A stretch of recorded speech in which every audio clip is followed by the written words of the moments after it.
Okay, can you hear me? I assume it's working. Anyway, you buy the glass. You can buy champagne flutes. You can buy the red wine glasses or the white wine glasses. I think there's about 6 different ones. The idea is to get them to turn so that they fit into the stem. Now, the trick is, and I turned, the first time I did this, I bought a dozen of these. I turned a dozen of these and 2 of them fit, the rest of them didn't fit. Okay? They cut these arbitrarily at any length. Okay? So if you looked at the one that I turned there, and you looked at the other ones, I haven't opened up, it's probably going to be the same, make a liar out of me. But you can see there's about a 1/4 inch difference in the length. So when you drill the hole, you got to make sure it's for the right thing. Also, when they turn this round part, and I'll pass this around, you will feel is not real smooth. Okay? So this one's smooth. That one isn't. So if I tried to put this one in there, I'm not getting a very good fit. So you're turning each of these holes to fit the glass. Yes, Jim? I've got some of the earlier ones, and those weren't all straight. They were That's right. an angle on the bottom on there. You have to drill a bigger hole. That's right. Or one at an angle in order for the glass to sit square with. Yeah, I've had some that look like this. Yeah. Okay, looks good this way, but you know, doesn't work this way. And the only way I solved it, like Jim said, was to turn it a bigger hole, and then use a lot of the glass epoxy to put in there.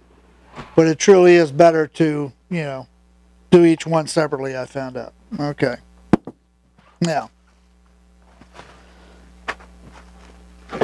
well, let's back up before I have 2 of them out here to break. Alright. The wood, these are all different woods as you can see, so it's just to demonstrate. You're going to start with any block of wood. Pardon me. The base diameter is whatever you really want to make it, but it shouldn't be anything less than the outside diameter of that glass, because you don't want it to be top heavy. And the reason I say no fix, because your champagne flutes are much narrower glass, so you don't need as wide a base to keep it from toppling over. The height of it is whatever you want. If you want a taller glass, you can make it.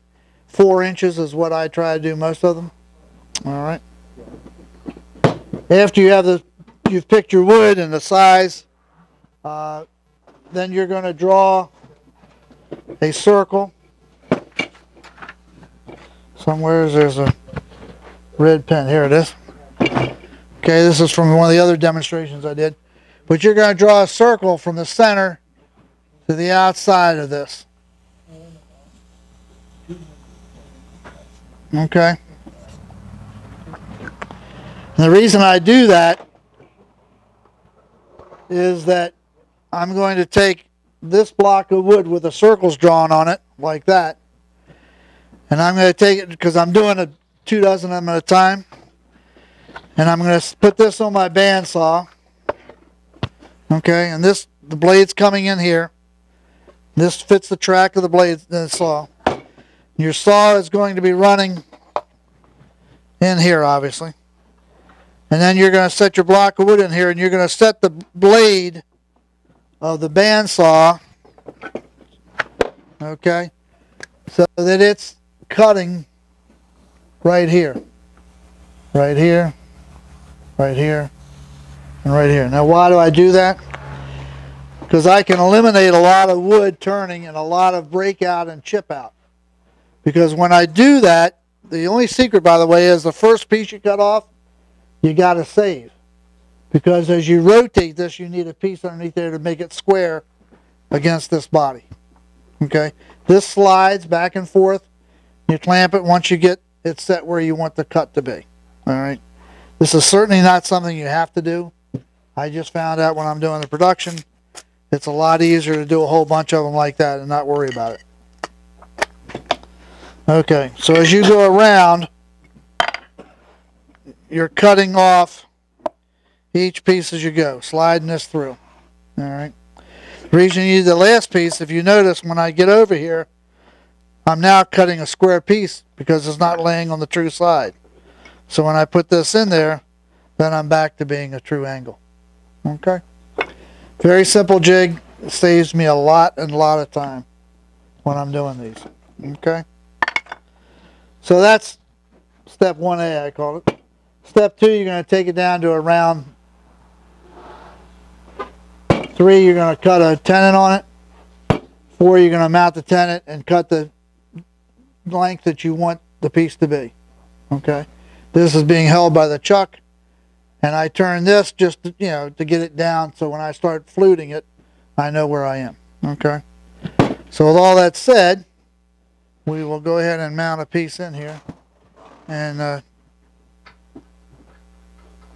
Jim, if you wouldn't mind putting that tailstock back up, I'll mount the piece right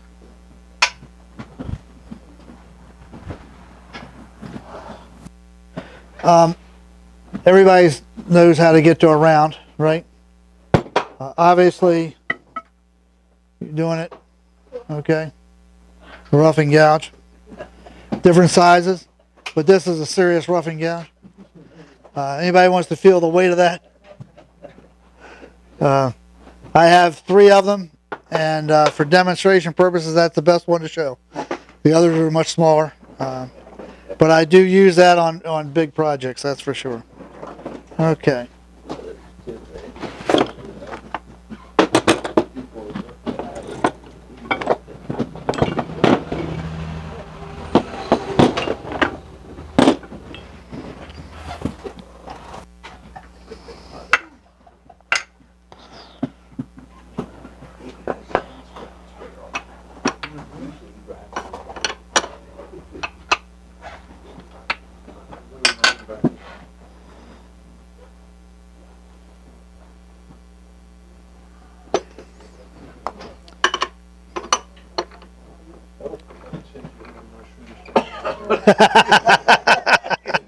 That would do the trick for her, wouldn't it?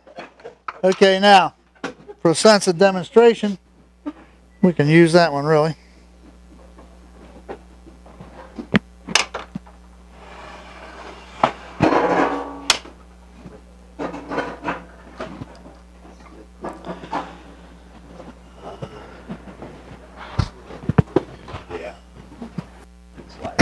If you noticed, I didn't tighten this down all the way when I put it in, because I want to get this in here to line the center, and also I wanted to force it down against there. So I'm doing this, and then I can tighten this, and believe me, you want this tight.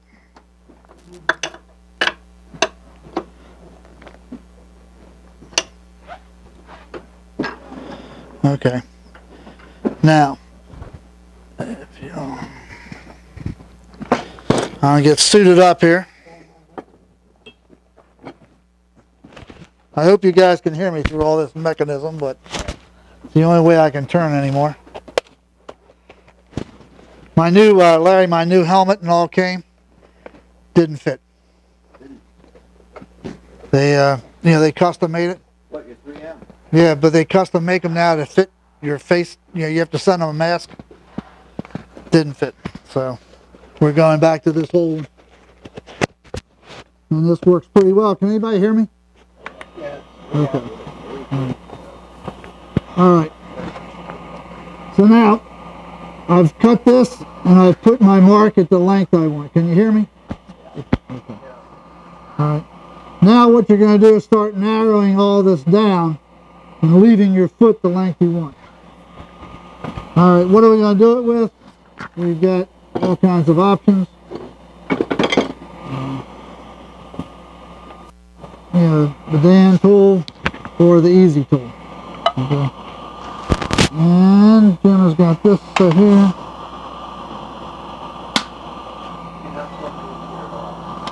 It's not hooked up, is it? Over the motor.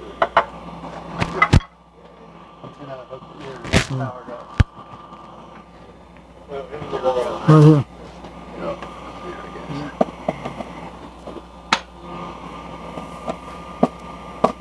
Okay.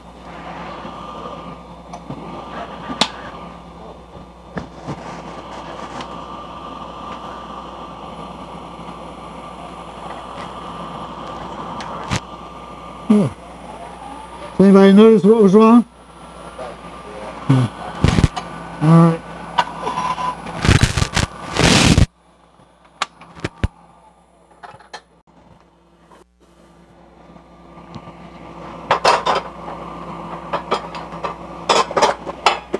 Two things. I could use this, but what happens, okay, if I even got it in here, is that I really can't get close to my work here because of the size of the chuck. So I prefer to use one that I can get in close to the work, even if I have to move it. That's not going to fit. No, it does, but it's not really fit. Okay. Now I can be right in there.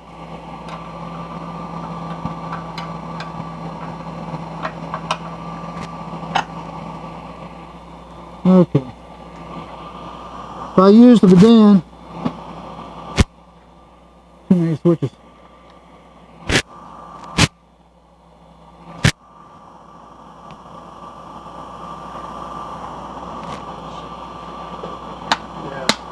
Won't get hurt that way, will you? Well, you got to really push that thing. Okay. What I'm going to do is take this down.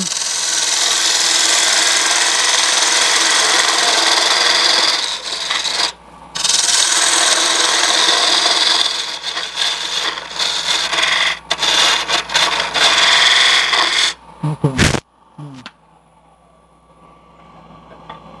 This is a piece of poplar, so it's not real good wood to be turning this on. As you can see, it's pulling out. Once you get it down to a rough area of the thickness you want, then we're going to stop and drill. You can either drill first or you can drill second. And when I say drill, okay, I'm going to put this in the tailstock. You notice I have a black mark which matches, where is that glass? Okay. It matches the depth of that plus about 1/8 of an inch. Okay, you don't want it to be really tight.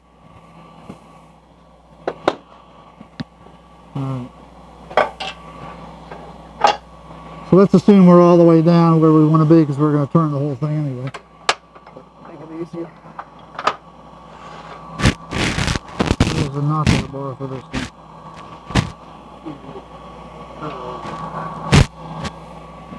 Look for your tailpiece. Yeah. Yeah, just turn it over where you're at.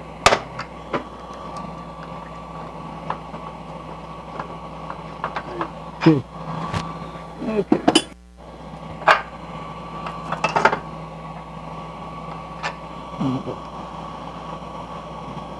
Now you notice I've already drilled this one. You see, that gives me my depth. Makes life a lot easier than pulling it out, testing it, pulling it out. If you do that,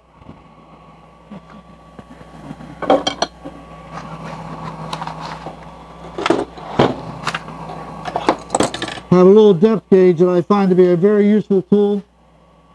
Okay, you can set it.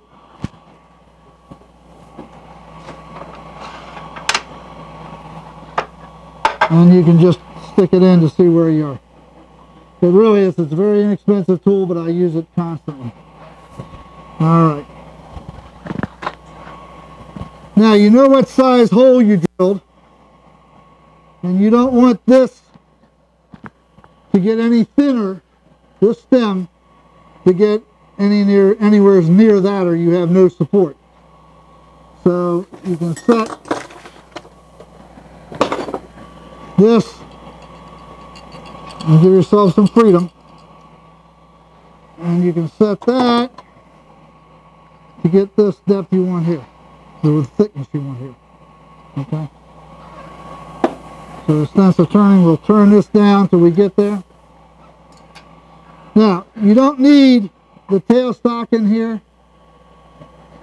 if you don't want to turn it, but just, you know, right now, if you notice,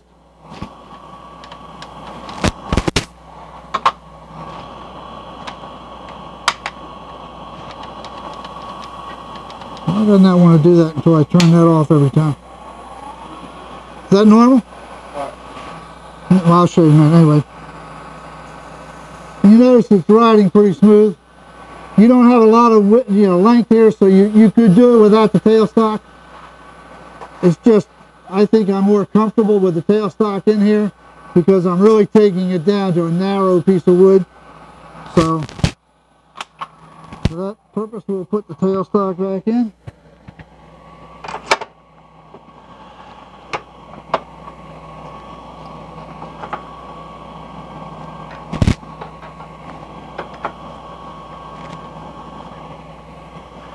Okay. So we'll finish taking this down.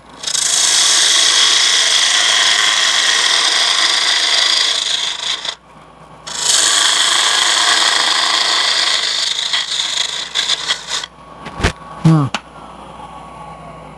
I put this line on here because I know that's about where I want this stem to make sure I'm, beyond the glass. Let me show what I'm talking about. Once I get beyond this stem, then I can start getting thinner out here or fancier if I want to put a knot in there or, a finger grip. So I've got that marked so that I know when I get this done, I'm going to be at least to there. Okay.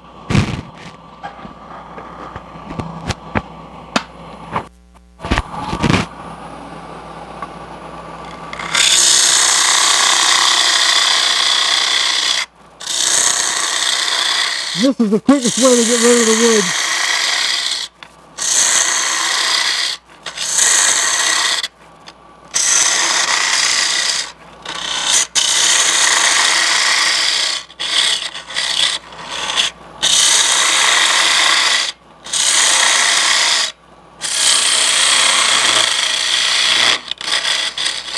Okay, now.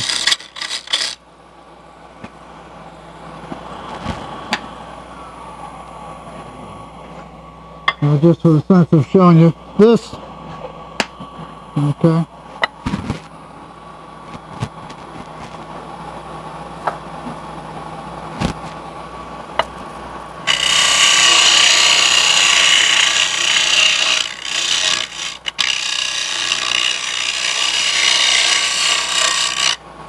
Okay, this takes it off. Now we're going to start working on this end.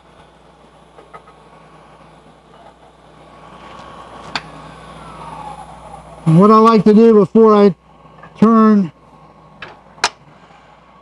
this too thin is I'm going to start indenting this to match the bottom of that glass. Alright, if you do it once you get the stem to the thickness you want, you got too much waving. It's too weak. It'll break on you, I guarantee it. So how do we do that? Alright.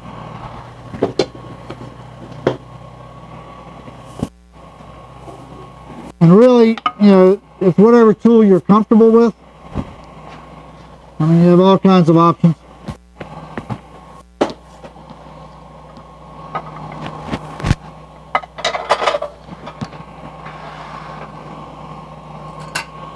I could come in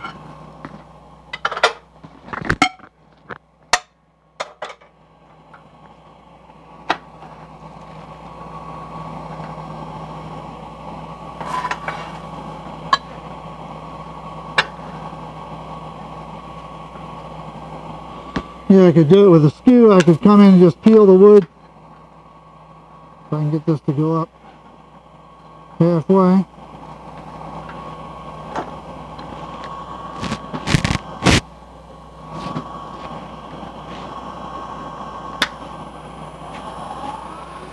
Alright. Come in and angle that in. So I'm really happy with it. Okay, simple step.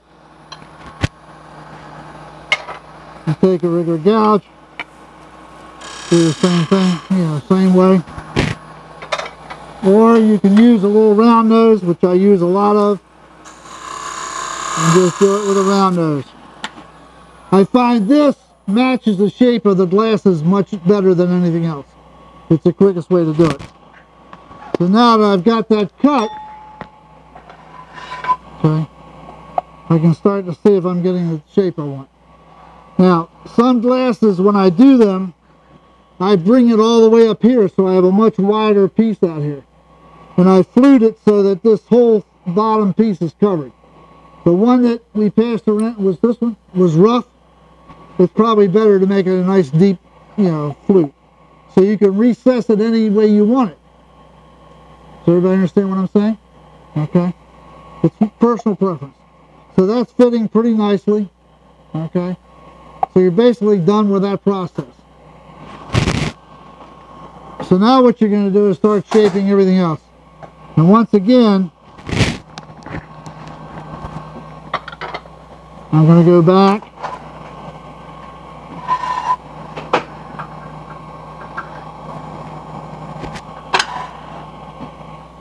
Put the tailstock piece back in. Need this in here.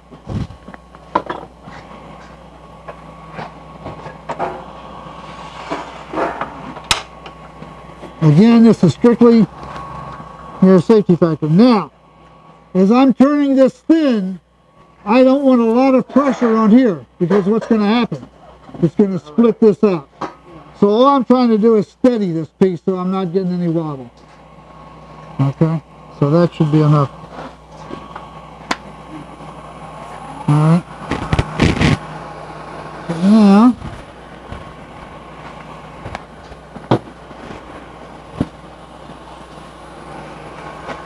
you can start doing anything you want out here.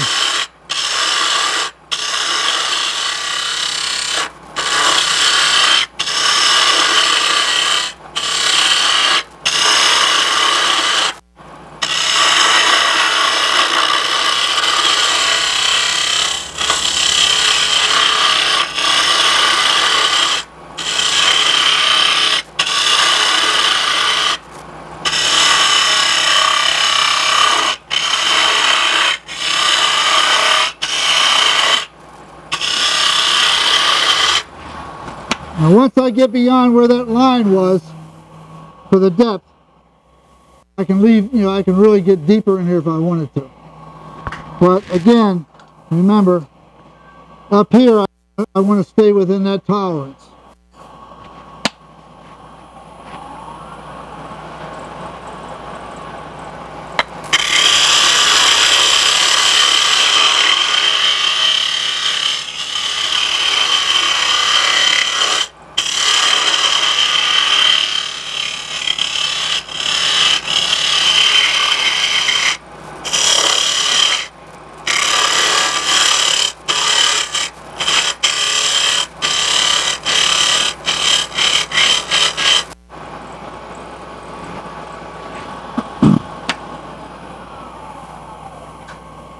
Now all I'm doing here, this is really poor wood to be turning, but it's a good sample. I've got about that much thickness here at the top. I don't know if you can see that or not. And I've put a little cove in here, and then I'll work out here so that I have something that finds the top of the glass.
Not anywhere near it yet.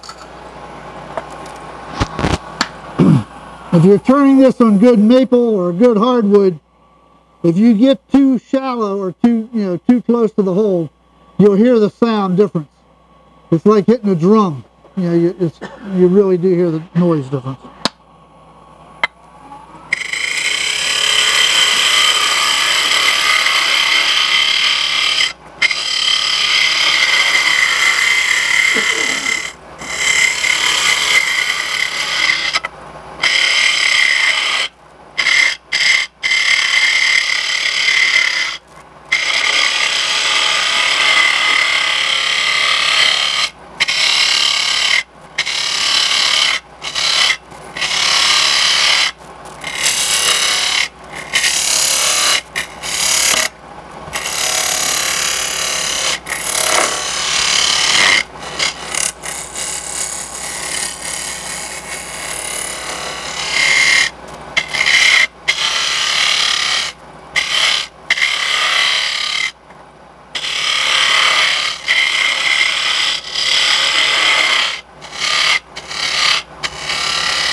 This chip.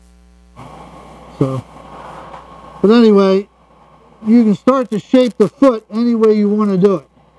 You know, you can do it, you know, with code mold, you know, all kinds of designs. It's all free what you want to do. This poplar is not really good to be doing this with, obviously. But as you continue to go down,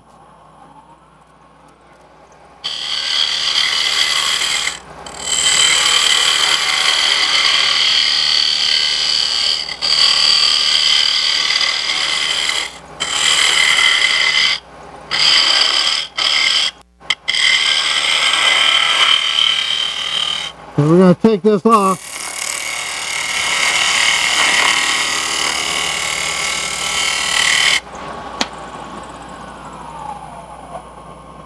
Okay, we're almost at the edge of that.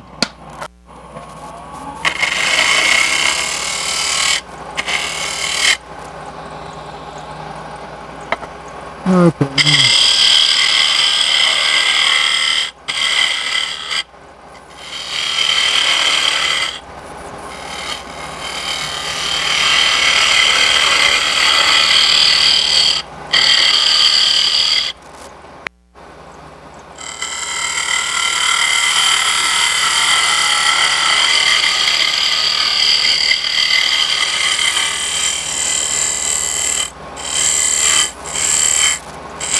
Can you hear that little difference?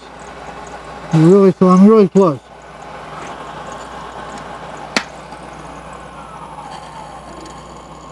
As you can see, I'm about where you want to stop. One thing to remember when you're doing this is that you still got to sand this. So if you get real aggressive with your sandpaper, guess what happens? You break right through that wall. So it's just a matter of, you know, taking your time. The top piece where the glass sits, you can do all kinds of designs there. It's all, you know, it's like everybody likes to turn because you're free form to do what you want to do. I left this because if you'll notice in a lot of wine glasses, when you're serving the glass, you know, you're holding it, people are holding it, this slides up and down, this stops, it makes it nice to work. I sell more of them with the, you know, my wife calls it the knob in the stem than I do just plain stems. I just like them more. Okay. Now if you took and move this tailstock back again. Alright, you get the glass. You see you're starting to getting a shape that really looks good. Now, I'm not, and it's hard to, I don't know if you can see with the camera or not, but if you look, I still have a lip out here. I've left that much there. I've got to take that out now, because now I want that to be just a transition from the wood to the glass, okay, without it being a, you know, 1/4 inch piece here. All right, so now we go back, and I do always do that last, because, you know, I just want to make sure it's exactly where I want it to be. And I'll do it with the little round tool again. On those.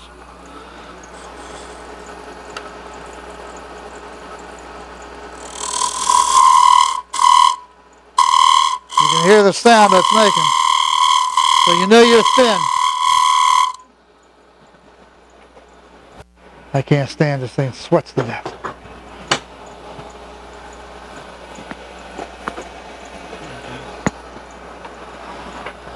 All right.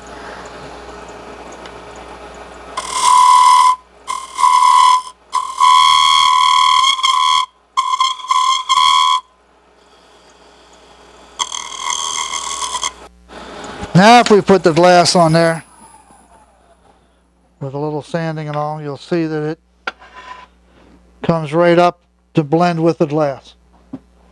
Okay, and when you sand it and you're coming down with it,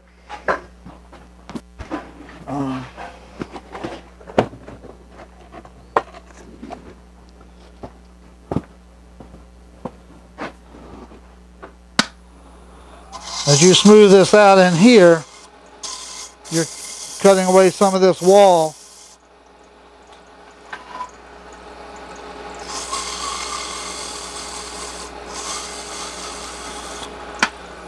And this is truly the most time-consuming part, is to make sure that that transition's there. It's almost there. You can see I have nothing. There's no lip here that my fingernail can catch on. That's what you want. Before I had, you know, that much gap. If I take that all down at once, when I push the tailstock in, it has a tendency to crack this out here. So the last thing I do, you know, when I take it off, is to do that transition. So you can see it pretty well matches that contour. Okay? And then it would be a matter of standing up, you know, this whole piece. If I'm going to put, you know, and these, you remember, people are going to wash these, so you want a waterproof finish, and I use this super gloss that's Penn State. Put about 3 coats on while it's turning, you know, because it's heat, it's friction finish. If I use the same thing that, where's that beer glass that Bonnie turned? Bonnie went over to Bob Daniels and turned a beer glass. And normally Bob puts, what, 7 coats on these? 7 coats on his beer glasses. He does not cut it off of this piece because he uses it as a stand to put his finishes on. Then he puts it back on a lathe and parts it. Then he takes a sanding disc on here and finishes the bottoms. It's really a great idea. It really is. It works well. Because now I can use this pedestal and the base to do all my finishing, and I'm not worried about, you know, whether I have to sit on something that's going to stick. All right, especially when you're doing that many coats. Bonnie did a great job on that beer glass, by the way. That was her, whatever she did for Bob's time. She went over and did that. Okay. Any questions? They are fun to turn. They are an item for a craft show that really does well. I will say though that you should try to turn at least 2 of each one of the same wood, the same design, because you know, everyone wants one for themselves and one for their wife or, you know, a guest. Yeah, I'm going to do that in just a second. Yeah, that's the last step. When you get all the finishing done, obviously you cut it off the pedestal. You can't put the glass in here until you're absolutely sure your finishes are done. Because once you do that, there's no way to turn it again. You'd have to paint them by hand. Okay. All right, now, and Jim's my good short, what do you call it? Lead man? Straight man, thank you. This Superflex Clear RTV silicone adhesive sealant, I'll pass it around. You buy this from the people you buy the glasses. It stays flexible. It will not harden. Okay? You'll never in this world pull that stem out. I broke the glass and tried to pull the stem out with everything I could pull with, and I couldn't get it out. Someone told me to heat the wood and it would loosen this. I don't believe that. Jim's shaking his head no, because I think he's tried it too, right? It just doesn't happen. That is an excellent adhesive. And it does stay flexible, but it's tough to do, pull out. I think it's like, I honestly believe it's like $9 or $10 a tube, but you get a lot of glasses out of it because you're only squirting, in here. You do want it, I will tell you, when you put the glue in and put the glass in, you want it to squirt out. You got a good tight seal, because inevitably, they may not put them in a dishwasher, but they're going to set them in a sink of water. Okay? And if that water gets in between there, then you got trouble, because it really won't dry. So that's really something you should consider. Clean that back off. What do you clean that back off with? Okay, you're going to get it on the glass. I just take a straight razor, trim around the edge, and it peels right off. Okay, and if it doesn't, you can use a little. I've never needed to do it, but I would think acetone or something like that would take it off. But these do sell really well at shows, and I sell probably 10 to 1 the wine glass, the red wine glass bottles, which glasses which are bigger, taller glasses, and the champagne flutes. I sell probably 2 out of every 10 of champagne flutes, and they are, I wouldn't say easier to turn, because you got to be, I shorten up the base on those, the height, because the glass is already tall. You just got to remember, you don't want them to be top heavy. So I make the base wider on the flute and, shorter stem. Okay. You can make them longer. It's up to you what you want. If you go buy a wine glass, every wine glass you look at, unless they're manufactured in mass production, obviously they're all the same. But you go to different stores, everybody's got a different height. They basically are the same, hold the same amount of wine. But even these that we bought at the same place, I guarantee you there's a little deviation in each one. Okay. All right, any other questions? Where do you get your glasses from? Craft Supplies. And they're about, I think they're $7 or $8 a piece. But I buy them in a quantity enough that I can get the price down. It is a fun thing to turn, and they're fast. I mean, you really can cut them down pretty quickly. I will say that wood-wise, the spalted maples seem to sell better, and I think that's true with bowls too. I have turned some of the box elder that your friend from your club gave us. Oh, Martin, and they really went. I mean, everything you turn in box elder goes quick. Rod had some. What was it? The spalted maple, wasn't it? We had real dark black spalt. It was maple. They went very fast. The plain maple, soft maple, sits there. The black walnut sells, but anything with a little figure in it is much better than the plain. Okay. Any other questions? All right. Very good. Thank you very much.